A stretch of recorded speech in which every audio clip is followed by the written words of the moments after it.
أعوذ بالله من الشيطان الرجيم. بسم الله الرحمن الرحيم. الحمد لله رب العالمين، والصلاة والسلام على أشرف الخلائق أجمعين، سيدنا وسيد الأولين والآخرين، حبيبنا وحبيب إله العالمين، إمام المرسلين وخاتم النبيين، شفيع المذنبين ورحمة للعالمين، أبي القاسم المصطفى محمد.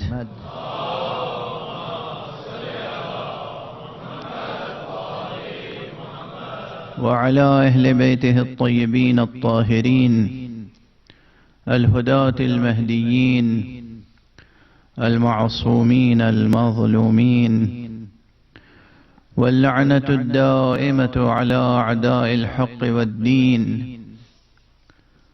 أما بعد، فقد قال الله تعالى عز اسمه في محكم كتابه ومتقن خطابه: بسم الله الرحمن الرحيم. تسبح له السماوات السبع والأرض ومن فيهن، وإن من شيء إلا يسبح بحمده ولكن لا تفقهون تسبيحهم، إنه كان حليما غفورا. صدق الله العلي العظيم.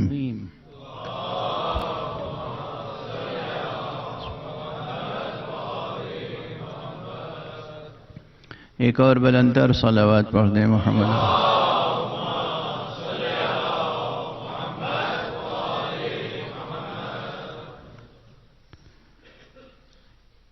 یہ آیت کریمہ جو میں نے آپ حضرات کی خدمت میں تلاوت کرنے کی سعادت حاصل کی، کل بھی اسی آیت کو عنوان قرار دیا تھا، اور آج بھی یہی آیت عنوان کلام ہے، اور انشاءاللہ کل کی مجلس میں بھی یہی آیت عنوان گفتگو رہے گی. آیت کا بنیادی موضوع ہے تسبیح.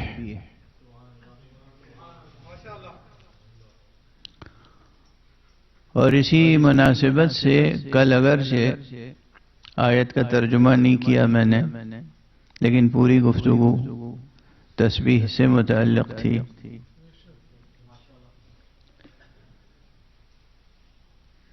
اگر آپ حضرات کے اذہان عالیہ میں محفوظ ہو تو کل میں نے گزارش کی تھی کہ قرآن مجید میں تسبیح کا موضوع بڑی اہمیت رکھتا ہے، اور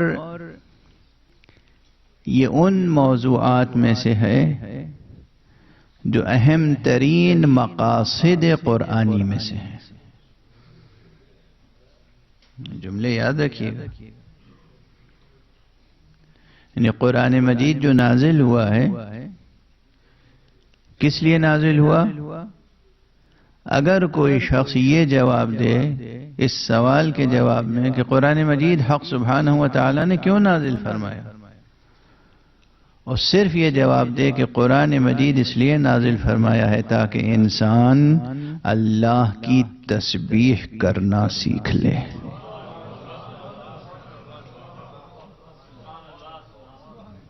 تو یہ ایک مکمل جواب ہے. اس میں کوئی اعتراض کی گنجائش پیدا نہیں ہوگی. ایک مکمل جواب. اس لیے میں گزارش کر رہا ہوں کہ من جملہ مقاصد قرآنی ایک مقصد ہے تسبیح. جی کیا ہے یہ تسبیح؟ بہت توجہ رکھیے گا. اب آج میں اپنی روش گفتگو کے مطابق ذرا مشکل و بوجھل گفتگو کروں گا. آپ حضرات چاہتے ہیں کہ گفتگو زیادہ سے زیادہ شگفتہ ہو، گفتگو کوئی بوجھل اور شگفتہ نہیں ہوتی. اسے بوجھل یا شگفتہ بناتا ہے آپ کے ذہن کا وہ رشتہ جو موضوع سے ہوتا ہے.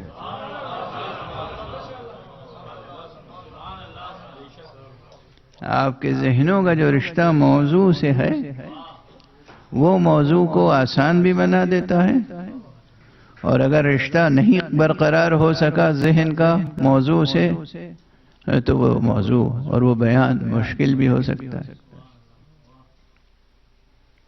میں نے کل اس طرح گفتگو کی تھی کہ جیسے بالکل پرائمری میں یا نرسری میں بچوں کے سامنے گفتگو کی جاتی ہے اور جیب سے تسبیح نکال کے دکھایا تھا کہ دیکھیے آپ لوگ اسے تسبیح کہتے ہیں. یہ تو مجازی استعمال ہے تسبیح کا. ایک دھاگے میں پورے پروئے ہوئے موتیوں کو، ایک رشتے میں گندھے ہوئے دانوں کو تسبیح جو آپ کہتے ہیں، یہ تسبیح کا یا تو مجازی استعمال ہے یا اسے مجاز مشہور کہہ لیجئے، یا برسبیل حقیقت لغویہ بھی ہے، تو اسے پھر کہا جائے گا کہ یہ لفظ مشترک لفظی ہے. یہ مشترک لفظی ہے، یعنی کئی چیزوں کا نام تسبیح ہے، ایک یہ بھی ہے. حقیقت میں تسبیح کیا ہے؟ وہ تسبیح جس کے لیے قرآن مجید نازل ہوا، وہ مقام فکری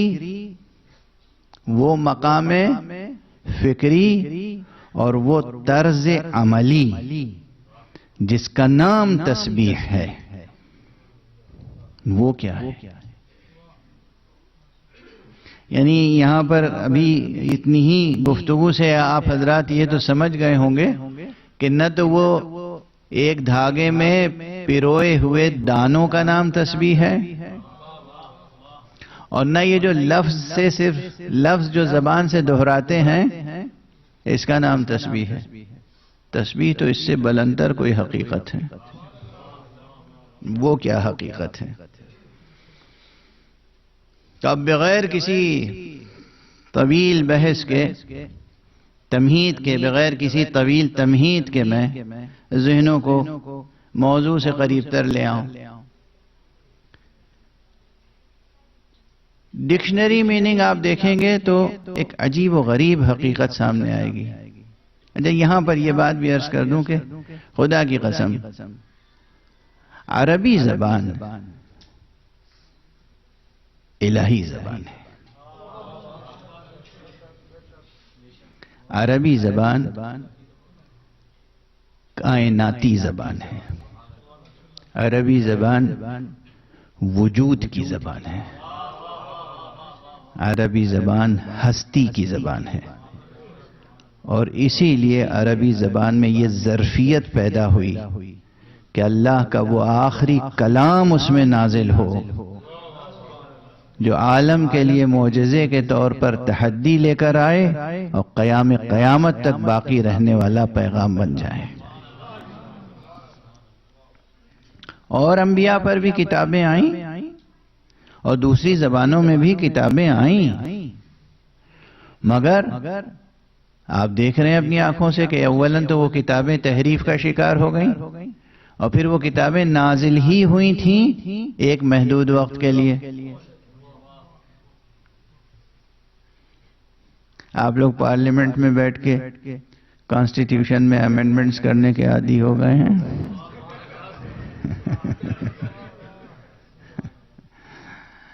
حق سبحانہ و تعالی نے وہ کتابیں نازل ہی کی تھیں. مثلا یہ کہا جائے کہ توریت نازل ہوئی تھی جناب موسیٰ پر کب تک کے لیے؟ جب تک کہ عیسیٰ انجیل لے کے نہ آ جائیں.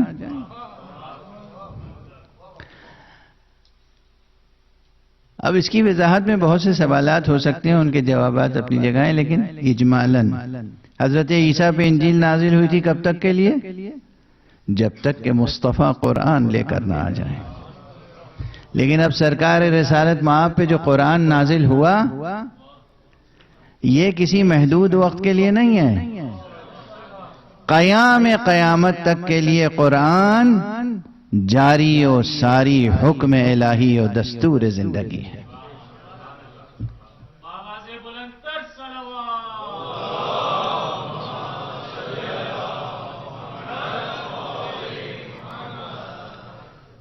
اس صلوات میں تھوڑی سی قوت اور استعمال کر لیجئے۔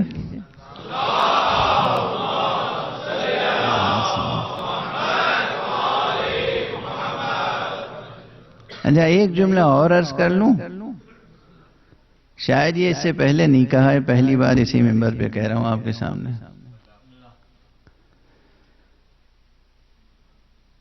قرآن مجید کی عظمت صرف یہ نہیں ہے کہ جب سے یہ ظاہری طور پر نازل ہوا ہے تب سے قیامت تک کے لیے ہے۔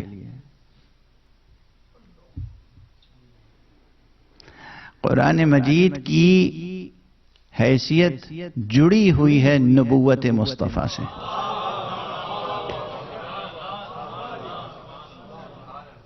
اور یہ ہمیں معلوم ہے کہ سرکار رسالت مآب کی نبوت سن 570 ہجری کے بعد نہیں شروع ہوئی ہے۔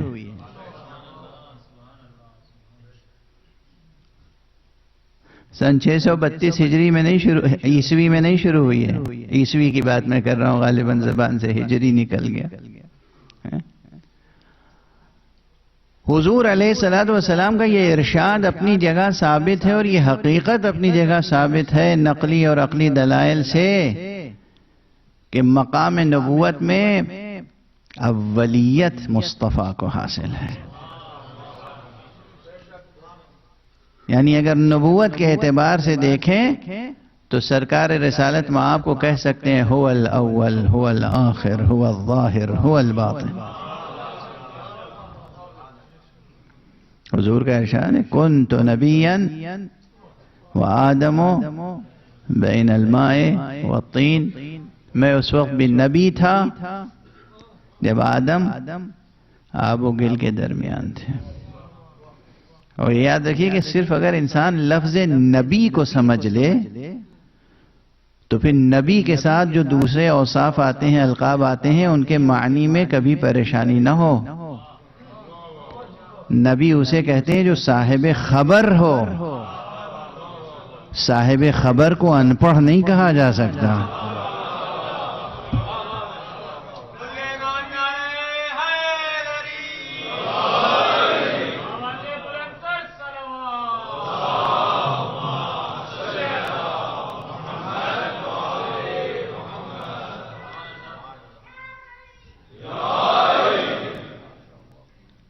الرسول النبی الامی، اگر یہ الفاظ ساتھ ساتھ قرآن مجید میں آئے ہیں تو سب سے پہلے الرسول کو سمجھنا ہوگا، پھر النبی کو سمجھنا ہوگا، پھر الامی کو سمجھنا ہوگا۔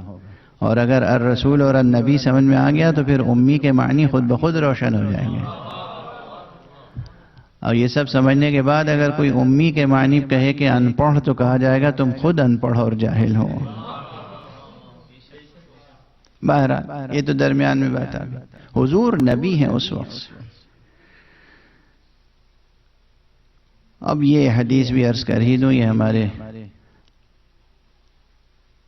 حضرت امیر المومنین سید الاولیاء سید الاوصیاء علی ابن ابی طالب علیہ السلام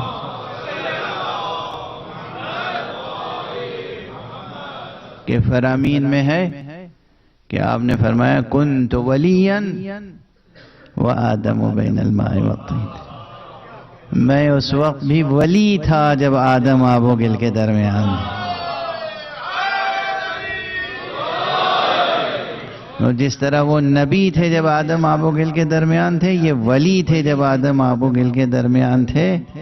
اور اسی لیے میرا بہت پرانا 40 سال پرانا جملہ ہے، یہ لکھنؤ میں عرض کیا تھا کہ علی تنہا ولی نہیں ہے، علی تنہا ولی نہیں ہے، علی وہ ہیں جو ولی ابن ولی ابن ولی ابن ولی ابن ولی ابن ولی تا آدم اور تا ما قبل آدم۔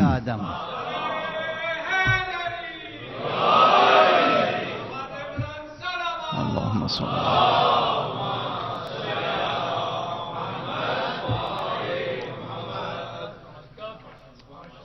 مصطفیٰ نبی ہیں اس وقت جب آدم ابھی آب و گل کے درمیان تھے، اور مرتضی ولی ہیں اس وقت جب آدم آب و گل کے درمیان میں تھے۔ اصل آدم کو تو اعزاز و اکرام بخشا گیا صرف اس لیے کہ ان کے صلب میں یہ نور ودیعت ہوئے تھے۔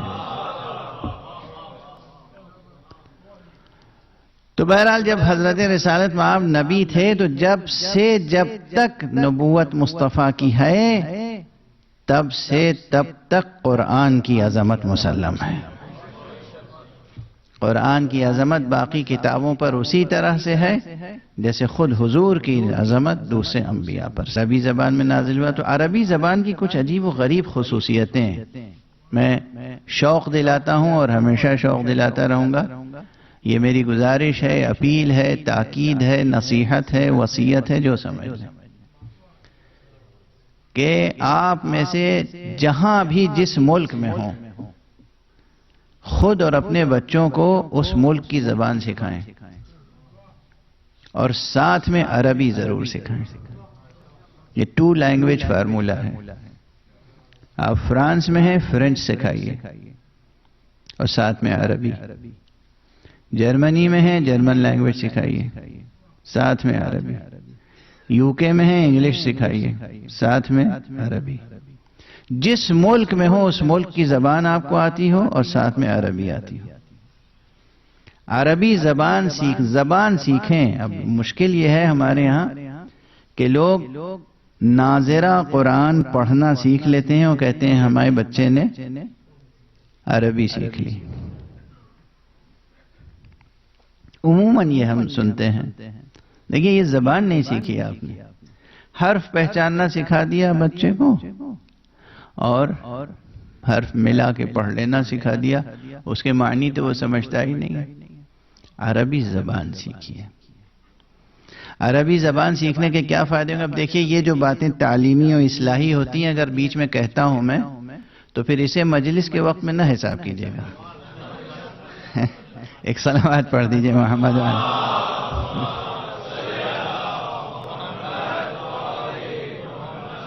مگر یہ سب بھی کہنا ضروری ہے، شاید دوسرے حضرات نے نہیں کہا تو میں عرض کر رہا ہوں۔ دیکھیے عربی زبان سیکھنے کے دنیاوی فائدے بھی ہیں اور آخرت کے فائدے بھی ہیں، اور اتنی مشکل نہیں ہے، مشکل ہے، گہری ہے، عظیم ہے، بہت رچ لینگویج ہے، اس کی اتنی خصوصیتیں ہیں کہ جس کی حد نہیں، اس کے باوجود آسان ہے۔ یہ بالکل ایسے ہی آسان ہے جیسے کوئی بہت حسین جو اپنے حسن پر ناز کرتا ہو بجا، وہ کسی کو منہ نہیں لگاتا، مگر اس حسین کو اگر یہ یقین ہو جائے کہ یہ میری طرف بڑھنے والا سچا مجھ سے محبت کرنے والا ہے تو اس کا ہو جاتا ہے۔ یہ خصوصیت عربی زبان میں اور یہ خصوصیت قرآن مجید میں بھی ہے۔ آپ بتائیے دنیا کی کسی زبان کی کوئی کتاب ایسی ہے کہ آپ زبان نہ جانتے ہوں، نہ سمجھتے ہوں اور زبانی یاد کرنا چاہیں تو یاد ہو جائے؟ امپاسبل۔ لیکن قرآن مجید کی یہ خصوصیت ہے کہ دنیا میں کتنے حافظ موجود ہیں قرآن کے؟ ترجمہ کرنا نہیں آتا ان میں سے اکثر کو، عربی زبان نہیں آتی، مگر انہوں نے دل سے چاہا کہ قرآن یاد ہو جائے، یاد ہو گیا۔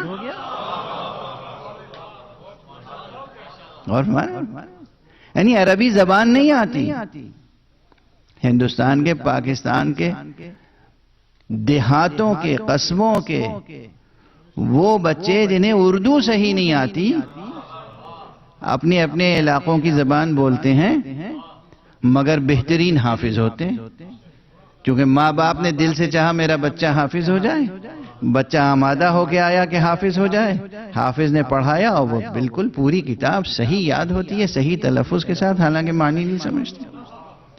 دنیا کی کسی زبان کی کوئی پوئٹری، کوئی پروز، کچھ انسان یاد نہیں کر سکتا جب تک کہ سمجھتا نہ ہو. مگر یہ قرآن ہے کہ آپ سمجھتے نہیں، پھر بھی اگر یاد کرنا چاہیں تو یاد ہو جائے. اب اگر ایسی مہربانی اس کتاب میں ہے تو یہ خود نشانی ہے کہ یہ کسی مہربان کا کلام ہے.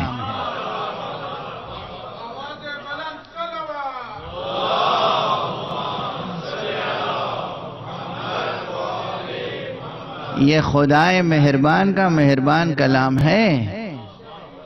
یہ محبت کرنے والے خدا کا پر محبت کلام ہے. اسے نہ سمجھیں، صرف لفظ یاد کرنا چاہیں تو یاد ہو جاتا ہے، اور اگر سمجھنا چاہیں تو اس کا حرف حرف آپ سے بولنے لگتا ہے. خدا کی قسم قرآن آپ سے گفتگو کرتا ہے. آپ کر کے تو دیکھیں، شوق پیدا کریں، ذوق پیدا کریں، محبت سے قرآن کو اپنانے کی کوشش کریں. قرآن کو لکڑی کی رحل پہ نہ رکھیں، لکڑی کے رحل پہ نہ رکھیں، رحل قلب پہ جگہ دیں. اور زبان عربی میں بھی یہ خصوصیت ہے. اگر محبت سے زبان عربی سیکھنا چاہیں، یہ سوچ کے کہ اللہ کی کتاب خدا کی زبان ہے، مصطفیٰ کی زبان ہے، نہج البلاغہ کی زبان ہے،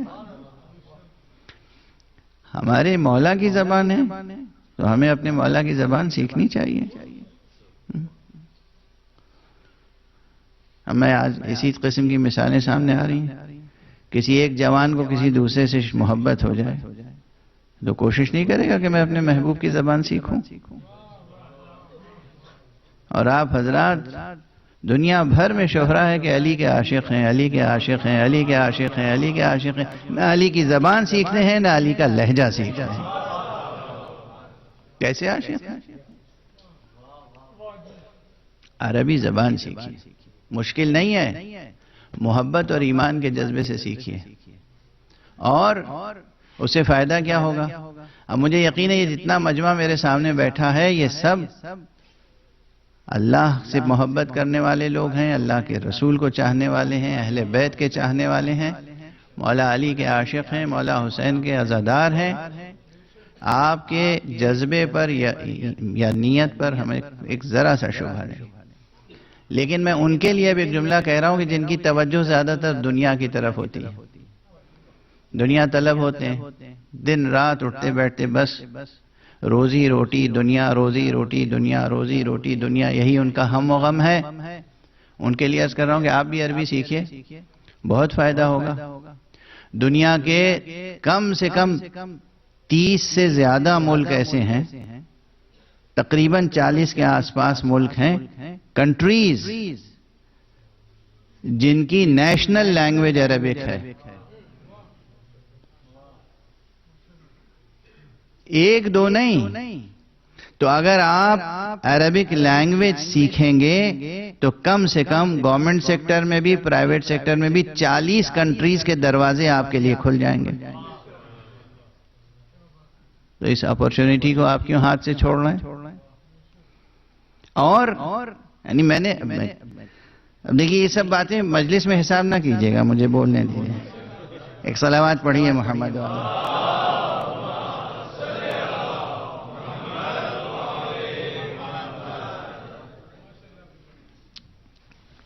یہ سب باتیں بھی اہم ہیں اور ضروری ہیں.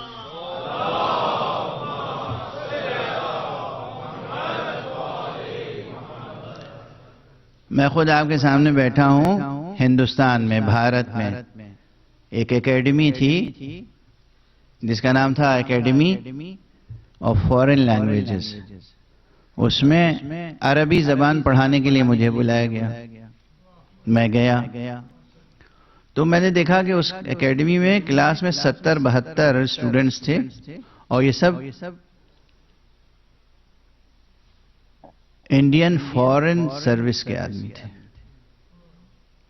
اس سب کے سب بڑے افسر تھے، یا کہیں ایمبیسیڈر تھے، یا ہائی کمشنر تھے، یا مثلا سیکریٹری تھے ایمبیسی میں، یا کلچرل اٹیچی تھے. کوئی نہ کوئی ان کا بڑا عہدہ تھا.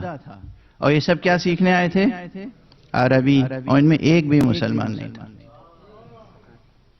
وہ عربی سیکھ رہے ہیں اس لیے کہ ان کی گورنمنٹ کو ضرورت ہے، حکومت کو ضرورت ہے، یعنی حکومت کو عربی زبان جاننے والے کی ضرورت ہے.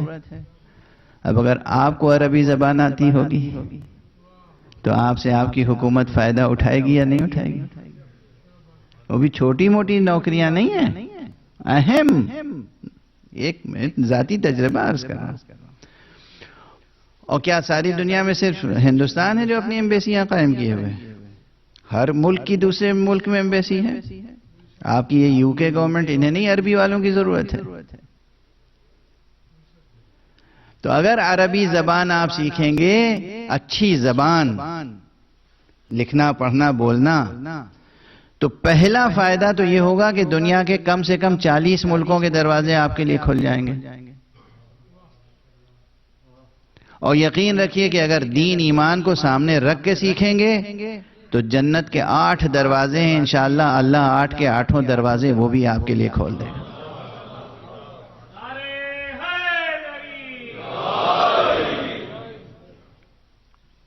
اور ایک جملہ اور کہوں، اس میں طنز بھی ہے، نشتر بھی ہے،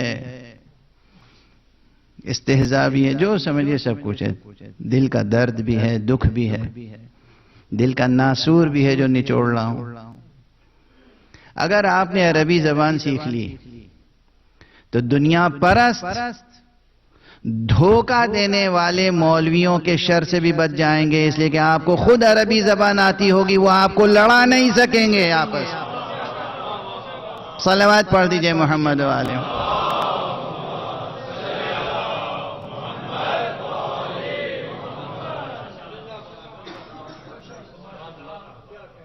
جب آپ کو خود عربی آ رہی ہوگی تو وہ آیت کا ترجمہ آپ کے سامنے غلط کیسے کریں گے؟ پھر وہ حدیث کا مطلب غلط کیسے بتائیں گے؟ تو یہ جو گمراہی پھیل رہی ہے اور پھیلتی رہی ہے ہمیشہ، اس سے بھی آپ بڑی حد تک بچ جائیں گے، محفوظ ہو سکیں گے. محفوظ رہنے کے امکانات قوی سے قوی تر ہو جائیں گے. ایک اور صلوات پڑھ دیجئے محمد.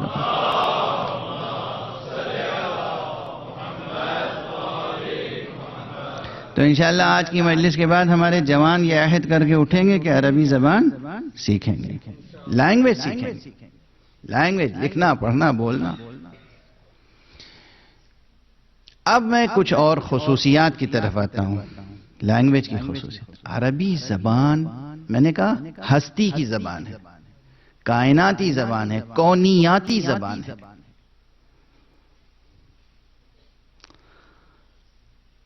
اب اسی انداز سے گفتگو کرتا رہوں گا تو پوری مجلس پھر عربی زبان کے فضائل پہ ہو جائے گی، اگرچہ وہ بھی ظاہر ہے کہ وہ اہمیت رکھتی ہے. یہ بات موضوع اہم ہے. عربی زبان سیکھنے سے اور عربی گرامر سیکھنے سے عقل انسانی پروان چڑھتی ہے. اگر صحیح طور پر عربی نحو سیکھ لے انسان، عربی گرامر، تو وہ جو الگ سے ایک موضوع لاجک سمجھایا جاتا ہے، وہ لاجک سے بے نیاز ہو سکتا ہے انسان. یہ بہت پرانی بحث ہے، میں ابھی نہیں، ڈیبیٹ رہی ہے نحویوں میں اور منطقیوں میں.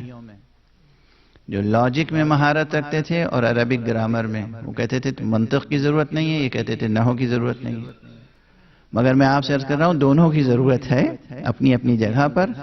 مگر نحو کی، نحو عربی، عربی گرامر کی ایسی گہرائی ہے اور ایسی ظرافت ہے، ایسی لطافت ہے اس میں جو حقیقتاً عقل انسانی کو پروان چڑھاتی ہے. اور اس پر باقاعدہ تجربہ ہو چکا ہے. وہ بھی کہاں؟ جرمنی میں. مسلمانوں نے تجربہ نہیں کیا، جرمن قوم کے ان سائنسدانوں نے جنہوں نے اپنے سائنسی یعنی علمی تحقیقات کا موضوع لسانیات رکھا ہے، لنگوسٹکس، اور وہ بھی کوگنیٹیو لنگوسٹکس، جس کا تعلق ذہنی امور سے ہے، علمی امور سے ہے، عرفانی امور سے ہے، شناختی امور سے ہے، ایپسٹیمولوجیکل ایشوز سے ہے. انہوں نے تجربہ کیا، ایک گروپ اسٹوڈنٹس کا لیا جو صرف جرمن زبان جانتے تھے، اس کے علاوہ کچھ نہیں جانتے تھے، اور فطری زبان ان کی جرمن تھی۔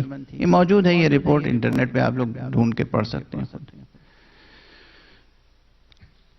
جو بچے پیدا ہوئے ان کی مادری زبان ظاہر ہے کہ جرمن زبان ہے، لیکن مادری زبان ہونا الگ ہے، اس کی گرامر سیکھنا اور اس میں لٹریری ٹیسٹ پیدا کرنا ایک الگ مرحلہ ہوتا ہے۔ تو ان کو انہوں نے جرمن گرامر سکھائی، اور ایک گروپ لیا ان عرب اسٹوڈنٹس کا جو عربی کے علاوہ کچھ نہیں جانتے تھے، انہیں عربی زبان کی گرامر سکھائی۔ اور چونکہ کوگنیٹو سائنسز میں کام کر رہے تھے وہ، تو انہوں نے یہ دیکھا کہ ان دونوں کے ذہنوں کی پرورش کیسے ہوئی، کس کا ذہن زیادہ بالیدہ ہوا۔ وہ خود جرمن ہے، جرمنی میں ہی یہ تحقیق ہوئی ہے، مگر انہوں نے بڑی صفائی سے، ایمانداری سے اعتراف کیا کہ جن لوگوں کو عربی پڑھائی گئی تھی، عربی گرامر، ان کا ذہن زیادہ پروان چڑھا بنسبت ان کے جنہیں جرمن گرامر پڑھائی گئی تھی۔ تو یہ تو ایک ریسرچ ہے جو غیروں نے کی۔ اب میں ایک خصوصیت صرف اس وقت ذکر کر کے اور گفتگو کو پھر موضوع سے جوڑ دوں۔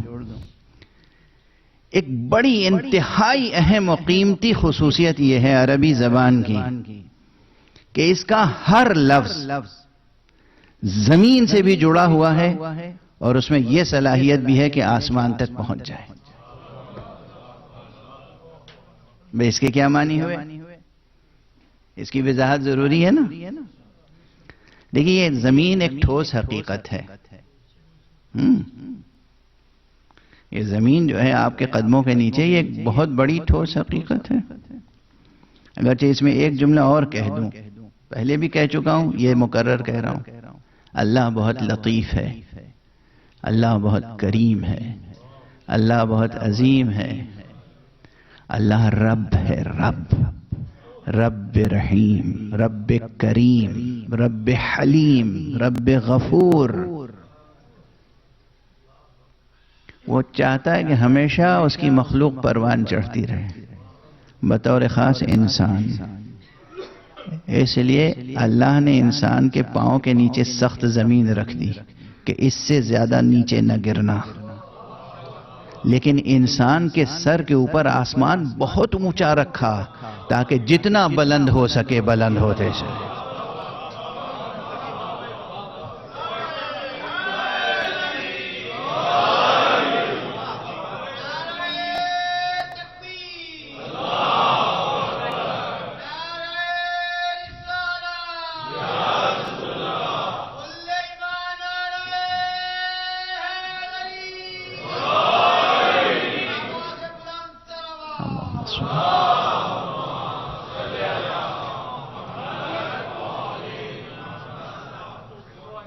پیغام منتقل ہوا؟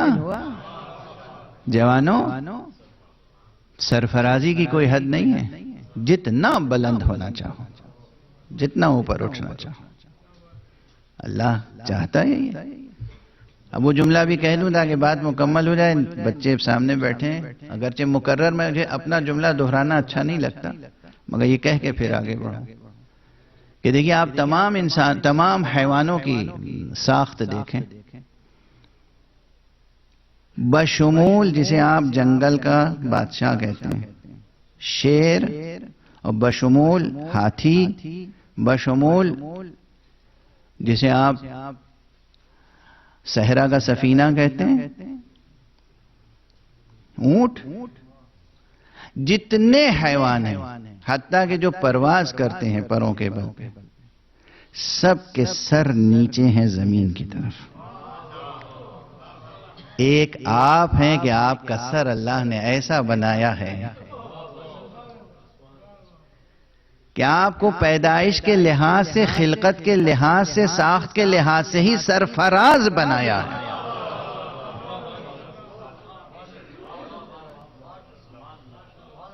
اب بھی جی نہیں چاہتا کہ اس کا شکر ادا کرنے کے لیے سر جھکائیں اس کے آگے؟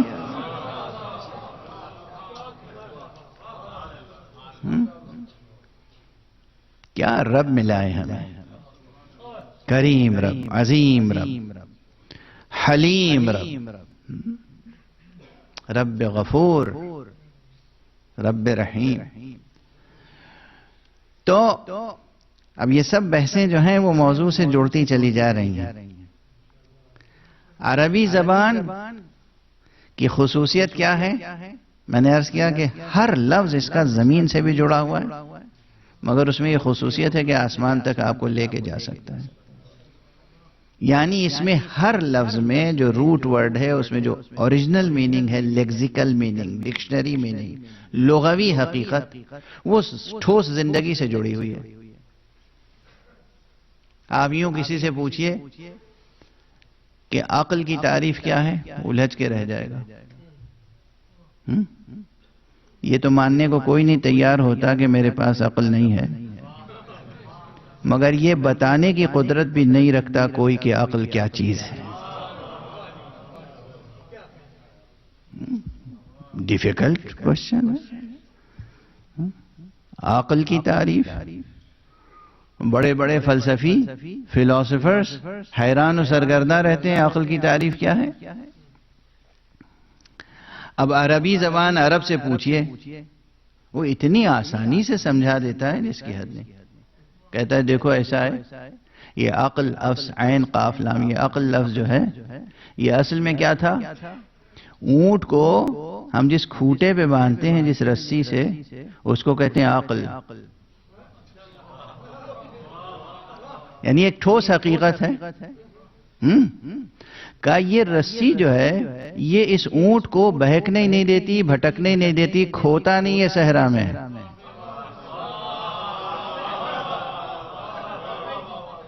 تو اصل میں تو ہم اس رسی کو کہتے تھے عقل.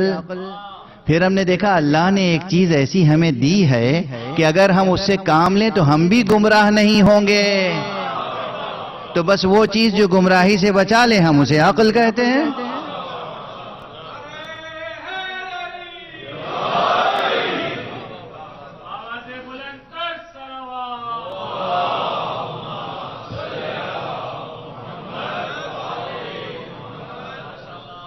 اپروچ دیکھا آپ نے، اس میں اپروچ پوائنٹ یہاں ہے کہ اپروچ عرب کا کیا ہے. خلا میں بات شروع نہیں کرتا، وہ ٹھوس حقیقت سے بات شروع کرتا ہے اور خلا کی تسخیر کرتا ہے. یہ جو اپروچ ہے سوچنے کا، یہ جو اپروچ ہے فکر کرنے کا، یہ حکیمانہ اپروچ ہے. یہ اصل میں فلسفیانہ اور منطقی اور حکیمانہ اپروچ ہے. ٹھوس حقیقت سے سفر شروع کرو اور جو حقیقتیں مبہم ہیں انہیں روشن کرتے چلے جاؤ. تو اب ایک مثال دی میں نے، ایسی سینکڑوں مثالیں دے سکتا ہوں لیکن بس ایک مثال کافی ہے. اب دوسری مثال اپنی یہی موضوع سے متعلق ہے، تسبیح ہے. یہ تسبیح کا روٹ ورڈ کیا ہے؟ سین بے ہے. سبح، سبح. اب وہ ابواب کی بات ہے، پوری صرف تھوڑی پڑھانی ہے اس وقت بیٹھ کے. عربی میں ایک روٹ ورڈ سے، جیسے ایک بیج بوتے ہیں آپ گندم کا، تو اس سے جو بالی نکلتی ہے تو ایک دانے سے 700 دانے پیدا ہو جاتے ہیں. اسی طرح عربی الفاظ میں جو روٹ ورڈ ہیں، مادے ہیں، ایک ایک مادے سے نہ جانے کتنے الفاظ بن جاتے ہیں. ایک شجرہ بن جاتا ہے، شجرہ نطق، شجرہ کلام. تو جناب والا وہ سین بے ہے. اس روٹ ورڈ میں اصلی معنی جو ہیں وہ ہیں نہایت لطیف حرکت کے معنی. جب آپ پانی میں تیرتے ہیں یا ہوا میں تیرتے ہیں، پرواز کرتے ہیں، تو اسے بھی کہتے ہیں سبحہ. زمین پر چلنے کے لیے سبحہ استعمال نہیں ہوتا، پانی میں یا فضا میں، یعنی ایسی جگہ حرکت کرنا جہاں مٹی اور گرد و غبار نہ ہو. بحثیں بہت ہیں، میں اس وقت اتنی بات کہہ رہا ہوں کہ جو اب محدود وقت میں پوری کر سکوں. آج پانی میں جب آپ تیرتے ہیں یا فضا میں اڑتے ہیں تو غبار، مٹی، کنکڑ یہ تو نہیں ہوتا نا راستے میں، اور لطیف حرکت ہوتی ہے. بس یہ حرکت کا مفہوم تو ہے اس میں.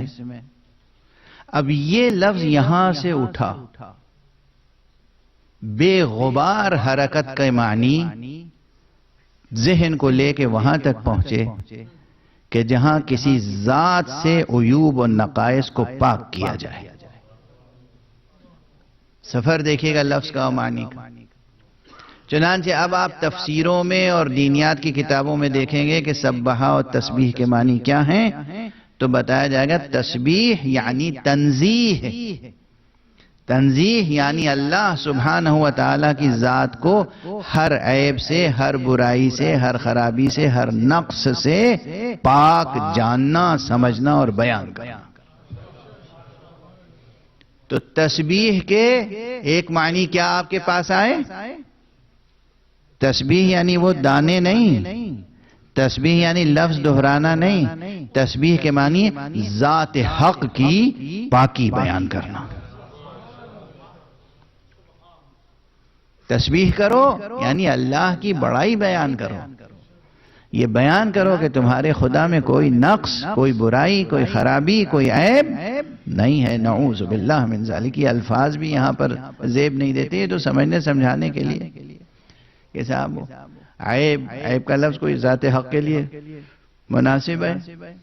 نقص، برائی، خرابی، یہ دو الفاظ ہیں اس روٹ ورڈ سے. ایک ہے سبحان جو اللہ کے لیے استعمال ہوتا ہے، ایک ہے سبوح جو اللہ کے لیے استعمال ہوتا ہے.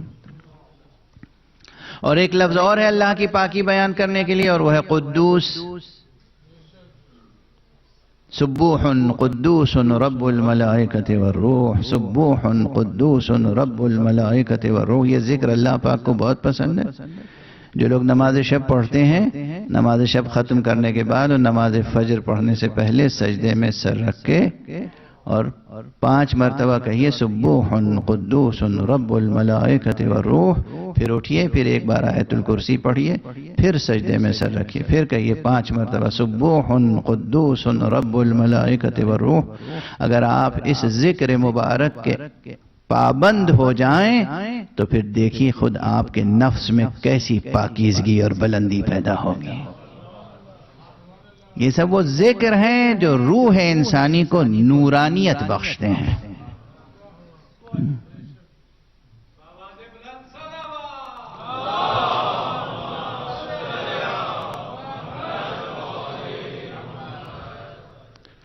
جی تو چاہ رہا کہ ایسے ہی پڑھتا رہوں، مگر یہ کہ بہرحال آپ حضرات کے فاصلوں کو بھی نگاہ میں رکھنا ہے، تو میں مختصر کرنے کی کوشش کر رہا ہوں. ابھی اتنی تمہید اگر واضح ہو گئی کہ سبوح کے معنی کیا ہیں، تسبیح کے معنی کیا ہیں. سبحان اللہ، سبحان اللہ، سبحان اللہ کہنے کے معنی کیا ہیں؟ اللہ کی تنزیح. یہ اعلان کرنا، یہ بیان کرنا کہ اللہ کی ذات میں کوئی نقص نہیں پایا جاتا. اچھا یہ کیوں بیان کیا جائے؟ کس لیے؟ کس کے سامنے؟ فائدہ کیا ہے؟ یہ فطرت انسانی، اس میں یہ خصوصیت ہے کہ ہر چیز کے متعلق وہ سوچتی ہے اس کا فائدہ کیا ہے. ہر چیز کے متعلق یہ سوال پیدا ہوتا ہے ذہن میں خود، کیوں؟ کس لیے؟ حاصل کیا ہے؟ فائدہ کیا ہے؟ توجہ رکھیے گا. وقت تیزی سے گزر رہا ہے، اس لیے یہیں پر ایک مسئلہ اور عرض کر دوں اور گفتگو ایک دم دوسرے مرحلے میں داخل ہو جائے. حالانکہ اس پہلے مرحلے میں بہت کچھ عرض کرنے کی گنجائش ہے، مگر کچھ میں عرض کر رہا ہوں، کچھ آپ ڈھونڈیے گا، تلاش کیجئے گا، مطالعہ کیجئے گا، ریسرچ کیجئے گا. ایک ہے تسبیح لفظی، یعنی زبان سے لفظ ایسے کہنا جس سے اللہ کی پاکی بیان ہو. توجہ ہے؟ متوجہ ہیں آپ حضرات؟ سبحان اللہ سبحان اللہ کہتے رہنا، یا سبوح قدوس رب الملائکۃ والروح کہتے رہنا، یہ اللہ کی پاکی بیان ہو رہی ہے. یعنی جو بھی سنے گا وہ سنے گا کہ ان کا خدا جو ہے، یہ جس کی عبادت کرتے ہیں اس میں کوئی عیب نہیں ہے، یہ جس کی عبادت کرتے ہیں اس میں کوئی نقص نہیں ہے، اس میں کوئی کمی نہیں ہے. یہ بہت بڑی بات ہے، لیکن یہ لفظ سے بیان کرنا ہے، اعلان ہے، بیان ہے، تقریر ہے لفظی. ایک مرتبہ اس سے بڑھ کر ہے، اور اسے کہتے ہیں تسبیح عملی. توجہ رکھیے گا، تسبیح عملی کیا ہے؟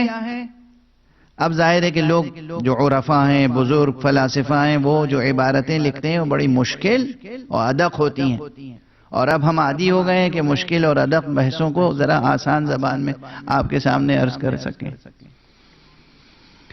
زبان سے، لفظ سے اللہ پاک ہے، اللہ پاک ہے، اللہ بے عیب ہے، اللہ کامل ہے، اللہ کمالات کا مجموعہ ہے، کہتے رہنا الگ ہے. اور اپنے اعضاء و جوارح سے ایسے کام کرنا کہ دیکھنے والا یہ سمجھے کہ اس کا خدا بے عیب ہے.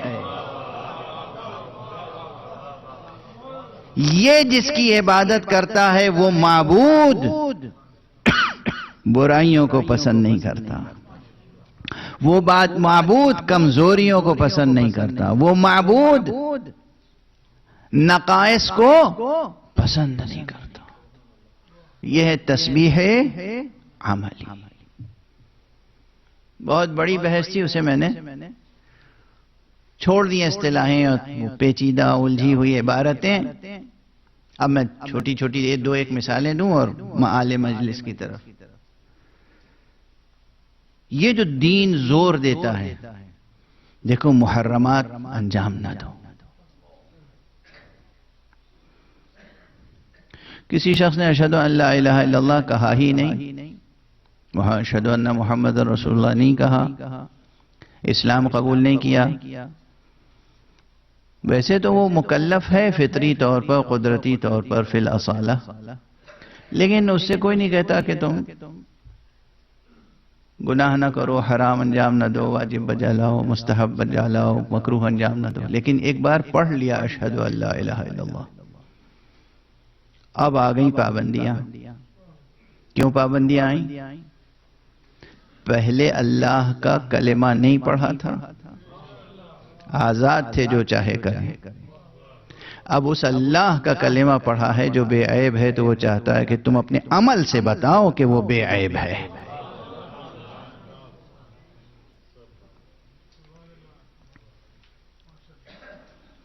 یعنی جب مذہب کہتا ہے کسی مکروہ کام کو چھوڑنے کے لیے، قربتاً اللہ، اللہ کی خاطر مکروہ کام چھوڑ دو، جو نازیبا بات ہے وہ نہ کرو. کیوں نہ کرو؟ اللہ کو پسند نہیں. اب آپ نہ کریں وہ کام صرف اس لیے کہ اللہ کو پسند نہیں ہے، یہی تسبیح عملی ہے. کسی نے آپ کو برا کہا، اب دل تو چاہ رہا ہے کہ اسے بڑھ کے ہم برا کہیں. کیا ہم منہ میں زبان نہیں رکھتے؟ وہی رکھتے ہیں. لیکن اللہ صبور ہے. اللہ کے ناموں میں سے ایک صبور، وہ بہت برداشت کرنے والا ہے. اللہ کے ناموں میں سے ایک نام ہے حلیم، وہ بہت حلم و بردباری سے کام لینے والا ہے. اللہ کے ناموں میں سے ایک نام ہے غفور، وہ بہت معاف کرنے والا ہے. تو اگر اللہ معاف کرنے والا ہے، اللہ بردبار ہے، اللہ حلیم ہے، اللہ پردہ پوش ہے، تو پھر وہ چاہتا ہے کہ اس نے تمہیں برا کہا تم اسے پلٹ کے برا نہ کہو. اب اگر انسان قربتاً اللہ یہ روش اختیار کر لے تو اس نے چاہے زبان سے نہ کہا ہو سبحان اللہ، اس کا یہ عمل تسبیح الہی. واضح ہے؟ تو دو مرحلے تسبیح کے آج سامنے آئے. ایک تسبیح لفظی اور ایک جسے آپ تسبیح لسانی بھی کہہ لیں، تسبیح لفظی کہہ لیں، اور ایک تسبیح عملی. ایک جملے میں پوری مجلس کا خلاصہ آ جائے گا، فضائل سمیت، اور مصائب سے بھی بات جڑ جائے گی۔ تسبیح کا اگر یہ مفہوم واضح ہو گیا کہ تسبیح نام ہے اللہ کی پاکی بیان کرنا، یہ بیان کرنا کہ اللہ پاک ہے، منزہ ہے، بے عیب ہے۔ اب اس میں بڑی بحثیں ہیں، پاک ہے، منزہ ہے، بے عیب کن کن چیزوں سے، کیا مفاہیم ہیں یہاں پر، بہت لمبی چوڑی بحث ہے۔ تمام صفات سلبیہ کی بحث آئے گی یہاں پر، صفات ثبوتیہ کی بحث آئے گی، وہ سب پیچیدہ بحث ہے، مگر یہ 3 دن کی گفتگو میں تو وہ سب سمیٹا نہیں جا سکتا۔ شوق اگر بیدار ہو گیا تو آپ انشاءاللہ مطالعہ فرمائیں گے، نتائج تک پہنچیں گے۔ اللہ کی تسبیح بیان کرنے کے معنی ہے کہ اللہ بے عیب ہے، اس میں کوئی نقص اور کوئی کمی نہیں ہے، اور اللہ بری باتوں کو پسند نہیں کرتا۔ بری باتوں کو پسند نہیں کرتا۔ اب شروع کیجئے آپ، بری باتیں تو بہت ہیں۔ اللہ جھوٹ پسند نہیں کرتا، اللہ چوری پسند نہیں کرتا، اللہ خیانت پسند نہیں کرتا، بہت سی چیزیں ہیں نا فہرست۔ سب مل کر ساری برائیاں جب ملتی ہیں، ساری اچھائیاں ملتی ہیں تو ایک اچھا نظام بنتا ہے، اور جب ساری برائیاں ملتی ہیں تو کوئی برا نظام بن جاتا ہے۔ تو اللہ کی خاطر ایک برائی کو چھوڑنا عملی تسبیح ہے۔ اللہ کی خاطر خیانت نہ کرو، یہ تسبیح ہے۔ اللہ کی خاطر جھوٹ نہ بولو، یہ تسبیح ہے۔ اللہ کی خاطر چوری نہ کرو، یہ تسبیح ہے۔ اللہ کی خاطر دھوکہ نہ دو، یہ تسبیح ہے۔ یہ سب عملی تسبیح ہے۔ اللہ کی خاطر باطل کی بیعت نہ کرو، یہ تسبیح ہے۔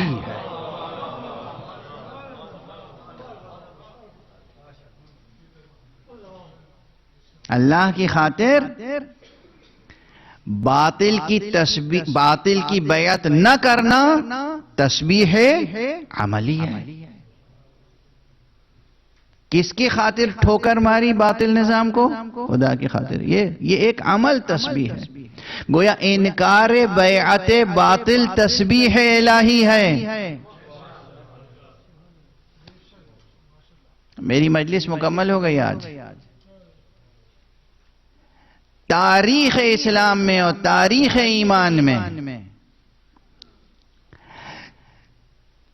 پہلی ہستی جس نے بیعت باطل کو ٹھکرایا ہے، اس کا نام ہے فاطمہ زہرا۔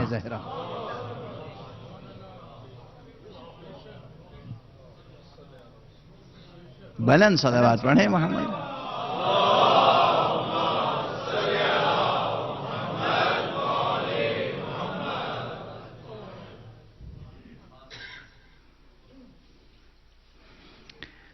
جناب امیر المومنین نے بیعت نہیں کی کسی کی بعد پیغمبر، حضرت سیدہ نے بھی نہیں کی۔ اچھا، اب بعد میں مورخوں نے تو تاریخ درباری مورخوں نے لکھ دی کہ جب جناب سیدہ کی وفات ہو گئی تھی، شہادت ہو گئی تھی، تو اس کے بعد علی نے بیعت کر لی تھی۔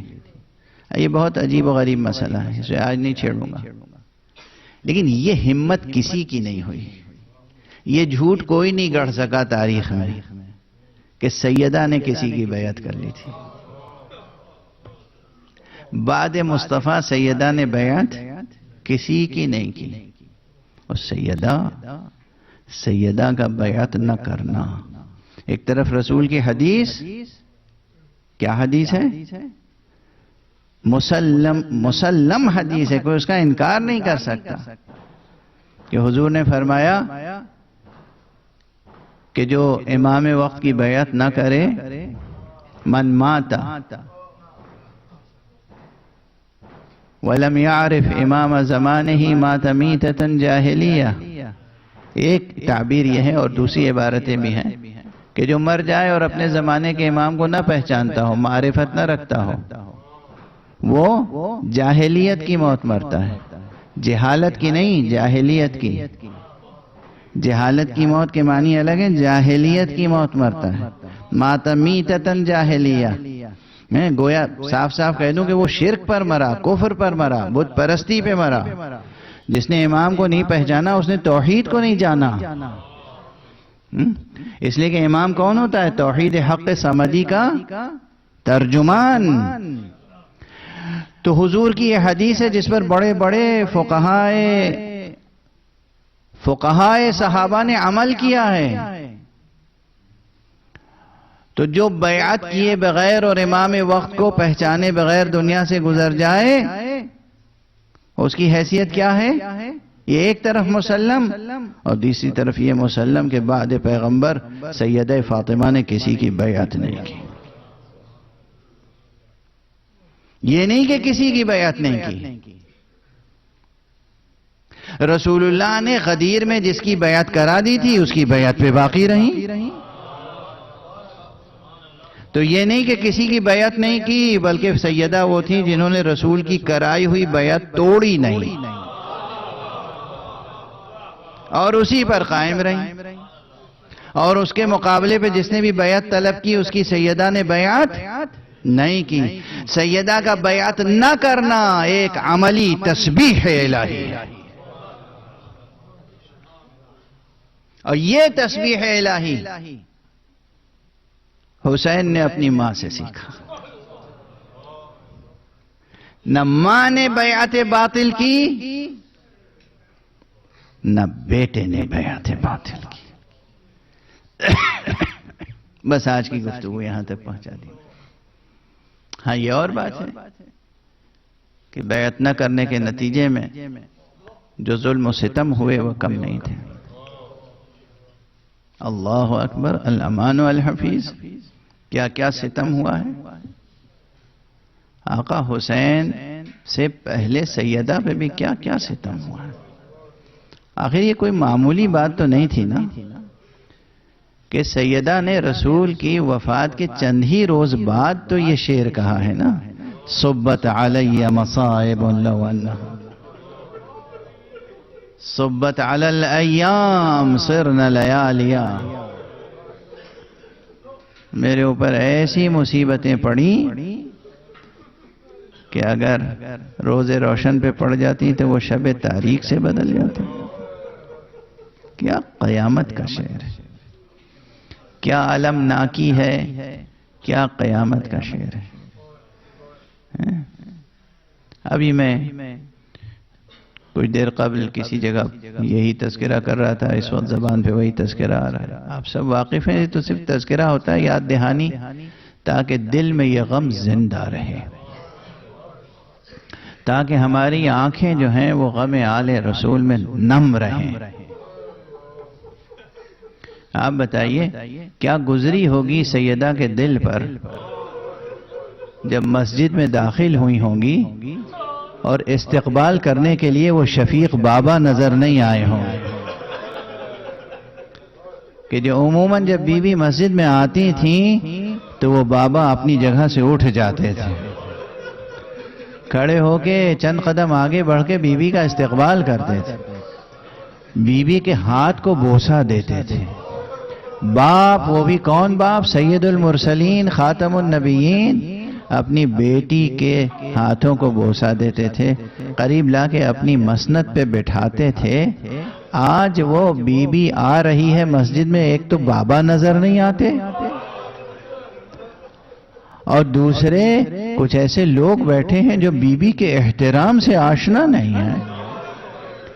بی بی کھڑی ہے تو کوئی یہ کہنے والا نہیں ہے رسول زادی تشریف تو رکھ، اجرکم علی اللہ، اجرکم علی اللہ۔ خدا آپ کو کسی غم میں نہ رلائے سوائے غم محمد و آل محمد۔ بی بی کے مسائب، بابا نظر نہیں آ رہے، نہ صرف یہ کہ بابا نظر نہیں آ رہے ہیں، وہ بی بی جسے صدیقہ کبریٰ کہا ہے رسول نے، وہ صدیقہ کچھ کہے اور اس سے گواہ طلب کیے جائیں، یہ مسائب ہے، مسائب، دل ٹکڑے ٹکڑے ہو جاتا ہے۔ بی بی فاطمہ زہرا سے کوئی کہے کہ تم گواہ لاؤ،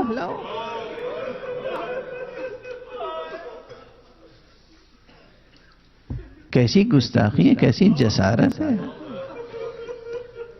کیا بے معرفتی ہے۔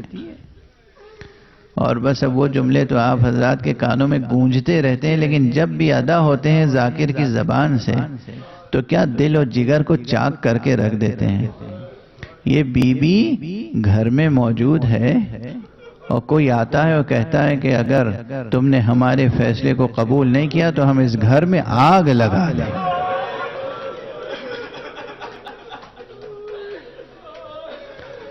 اور یہی نہیں، بی بی پلٹ کے کہتی ہیں کہ تم کیا کہہ رہے ہو، اس گھر کو جلا دو گے، اس میں رسول کے فرزند حسن و حسین ہیں، کہا ہوا کریں۔ اللہ اکبر۔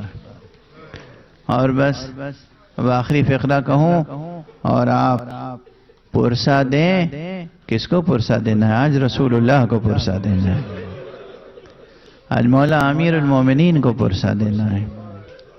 آپ غور فرمائیں کہ صرف یہی نہیں کہ کہا گیا کہ ہم گھر جلا دیں گے، دروازے پر آگ اور لکڑیاں لے کر آئے، اور جب شعلے بھڑکنے لگے تو بی بی کے پہلو پہ دروازہ اس طرح گرایا گیا کہ پسلیاں شکستہ ہو گئیں، اور بی بی کے شکم مبارک میں محسن شہید ہو گئے۔ بی بی نے بلند آواز سے پکارا، فضا میری خبر لینا۔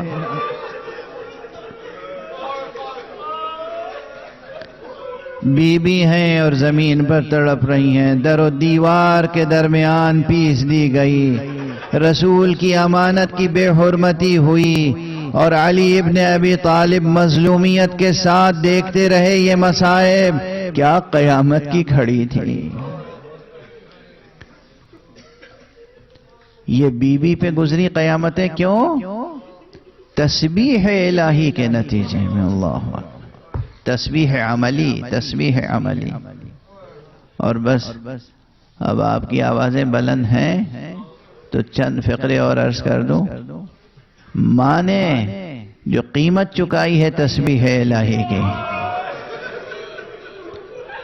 وہ یہ ہے، اور بیٹے نے جو قیمت ادا کی ہے،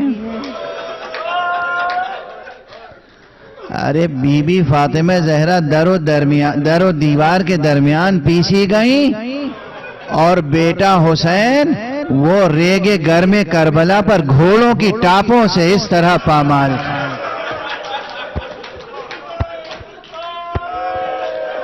مورخ طبری کا جملہ ہے کہ پسلیوں کی ہڈیاں، یہ پسلیاں ٹکڑے ٹکڑے ہو گئیں۔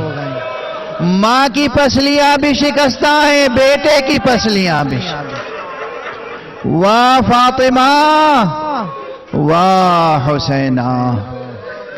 پروردگار ان عزاداروں کی عبادت عزا قبول فرما۔